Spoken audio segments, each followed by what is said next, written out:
Good morning बच्चों। तो आज के इस वीडियो में हम लोग क्लास 12 फिजिक्स के एक बहुत ही वीवीआई टॉपिक लेकर के आए हैं, जो कि आपको बिहार बोर्ड एग्जामिनेशन 2027 में 5 नंबर का पक्का आने वाला है। जिस टॉपिक का नाम है सरल सूक्ष्मदर्शी क्या है, इनके रचना एवं कार्यविधि का वर्णन करें। तो आइए इस वीडियो की हम लोग शुरुआत करते हैं। सरल सूक्ष्मदर्शी क्या है, इनके रचना एवं कार्यविधि का वर्णन करें। हेडिंग लगा लीजिए। तो चलिए स्टूडेंट इस पे बात करते हैं कि सरल सूक्ष्मदर्शी क्या होता है।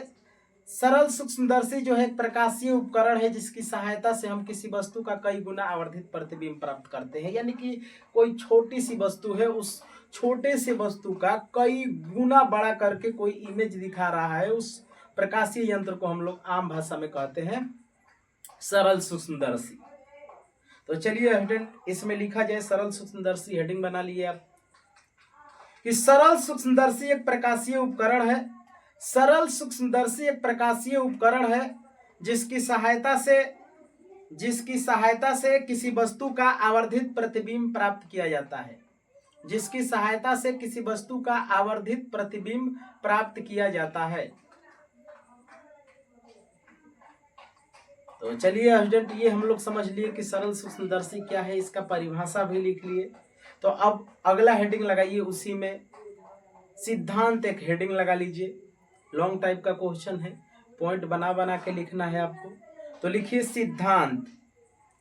सिद्धांत में लिखिए स्टूडेंट, जिस वस्तु का आवर्धित प्रतिबिंब प्राप्त करना होता है उसे उत्तल लेंस के फोकस पर रखा जाता है। जिस वस्तु का आवर्धित प्रतिबिंब प्राप्त करना होता है उसे उत्तल लेंस के फोकस पर रखा जाता है। सिद्धांत हम लोग लिख लिए स्टूडेंट।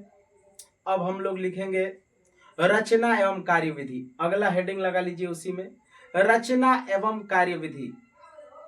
रचना एवं कार्यविधि, इसके रचना में लिखिए स्टूडेंट, जैसे कि अब फिगर में दिख रहे हैं। तो रचना में लिखिए, कम फोकस दूरी के एक उत्तल लेंस को लकड़ी या प्लास्टिक के फ्रेम में व्यवस्थित करके कम फोकस दूरी के एक उत्तल लेंस को लकड़ी या प्लास्टिक के फ्रेम में व्यवस्थित करके हाथ से पकड़ने के लिए एक हैंडल लगा देते हैं। हाथ से पकड़ने के लिए एक हैंडल लगा देते हैं। उत्तल लेंस के फोकस पर वस्तु को रखा जाता है। उत्तल लेंस के फोकस पर वस्तु को रखा जाता है। वस्तु से चलने वाली प्रकाश की किरणें लेंस से टकराती है। वस्तु से चलने वाली प्रकाश की किरणें लेंस से टकराती है और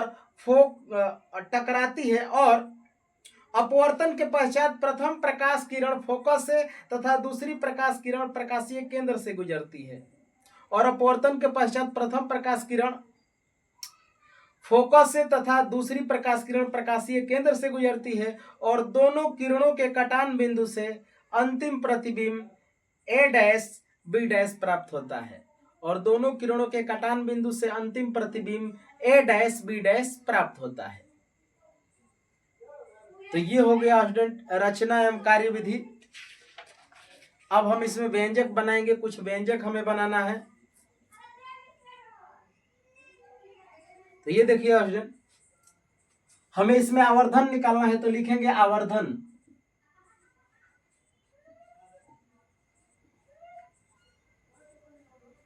आवर्धन बराबर होगा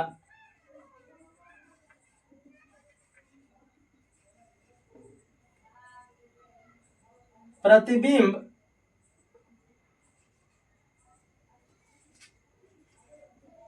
द्वारा नेत्र पर बना कोण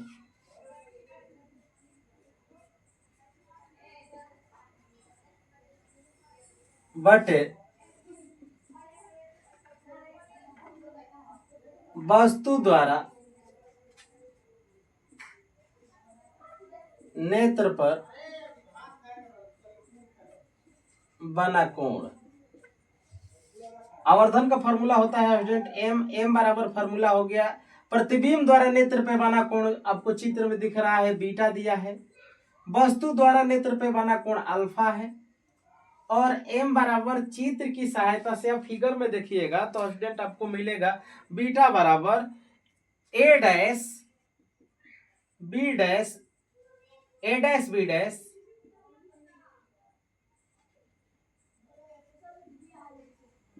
बटा में बी डैश ओ। और यदि हम अल्फा को देखें स्टूडेंट, तो अल्फा बराबर दिया है, चित्र में देखिए आप लोग, चित्र में देखिए अल्फा बराबर दिया है B double dash B dash, B double dash B dash बटा में B dash O. B dash O cut जाएगा स्टूडेंट, तो एम बराबर मिला हमें ए डैश बी डैश बटा में बी डबल डैश बी। तो एम बराबर ए डैश बी डैश जो है स्टूडेंट प्रतिबिंब का आकार है, इसको लिखेंगे I. B double dash B dash जो है वस्तु का आकार है, और इसको हम लिखेंगे ओ। और हम लोग पढ़े हैं स्टूडेंट कि एम बराबर एक आई बटा में ओ फार्मूला होता है, और आई बटा ओ बराबर एक फार्मूला हमें मिलता है आई बटा ओ बराबर भी बटा में यू। ये जो होता है आवर्धन का एक फार्मूला होता है स्टूडेंट, एम बराबर भी बटा में यू।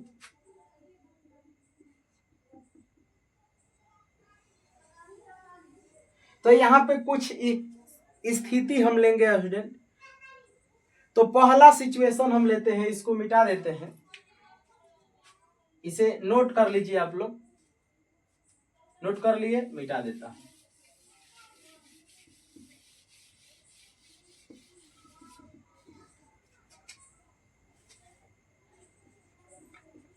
केस 1, जब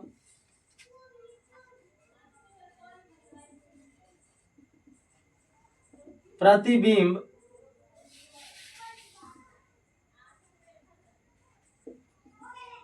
स्पष्ट दृष्टि के न्यूनतम दूरी पर हो, तो u बराबर हो जाएगा स्टूडेंट माइनस यू।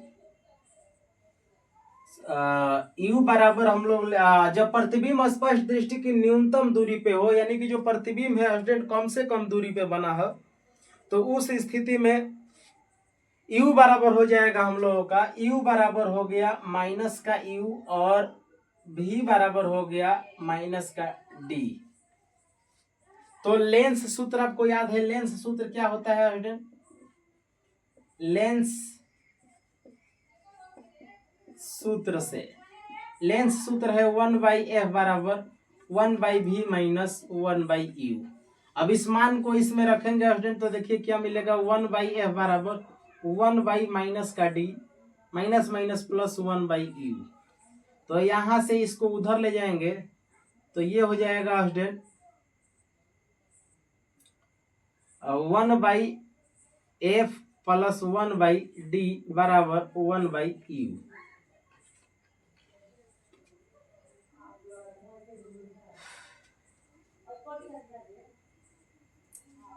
दोनों तरफ d से गुना करने पर, दोनों तरफ d से गुणा करने पर, तो हमें मिलेगा स्टूडेंट d बटा में f बराबर d बटा में d बराबर d बटा में u। ये कट जाएगा स्टूडेंट, तो ये हो जाएगा, सॉरी यहाँ पे तो प्लस है, सॉरी प्लस d बटा में f प्लस 1 बराबर d बटा में u।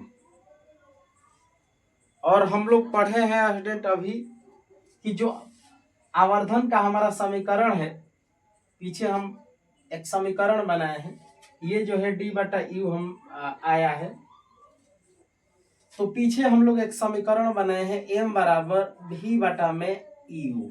और हमें यहाँ पे लिखा गया है स्टूडेंट कि जब प्रतिबिंब स्पष्ट दृष्टि की न्यूनतम दूरी पे हो, और स्पष्ट दृष्टि की न्यूनतम दूरी को d से सूचित किया जाता है, और वो प्रतिबिंब दूरी भी है, तो इस फार्मूले को हम चेंज करके यहाँ पर लिखेंगे d बटा में u। समझ गए बात को? तो ये d बटा में u समीकरण 1 है, हम लोगों का वहाँ पे एक समीकरण है।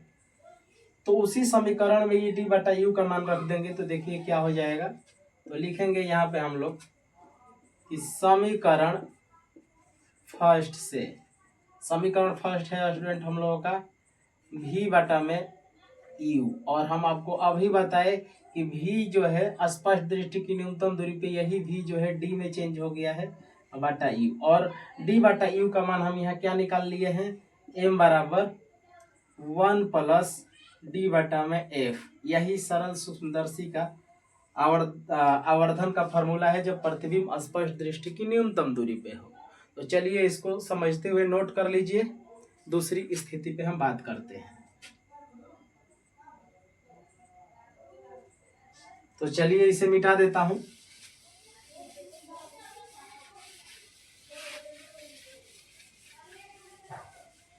केस 2 ध्यान दीजिए स्टूडेंट, केस 2 जब प्रतिबिंब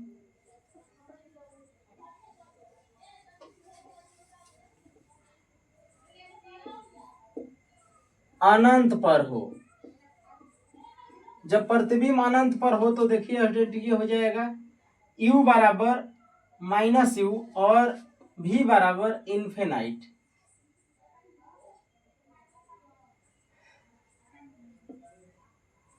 तो फिर नीचे हम लोग लिखेंगे वही स्टूडेंट लेंस सूत्र से, लेंस सूत्र आपको याद हो तो बताइए, 1/f बराबर 1/v माइनस 1/u, 1/f बराबर 1/v का मान इन्फिनाइट हो गया स्टूडेंट, माइनस 1/u का मान माइनस माइनस प्लस u। तो इधर से 1/f बराबर 1/u, दोनों तरफ फिर स्टूडेंट यदि हम दोनों तरफ d से गुना कर दे तो क्या हो जाएगा, देखिए दोनों तरफ जब d से गुना करेंगे उसमें भी लिखेंगे, तो लिख देंगे हम दोनों तरफ d से गुणा करने पर, तो ये हो जाएगा स्टूडेंट d बटा में f, ये हो जाएगा d बटा में u, और d बटा u का मान तो हम प्राप्त कर लिए हैं। फिर यहाँ लिखेंगे स्टूडेंट समीकरण फर्स्ट से m बराबर होता है d बटा में u, और m बराबर d बटा u का मान आया है स्टूडेंट यहाँ पे d बटा में f। ये जो है आवर्धन का दूसरा फार्मूला है जब प्रतिबिंब अनंत पर हो। तो आई होप कि आपको ये वीडियो पसंद आया है।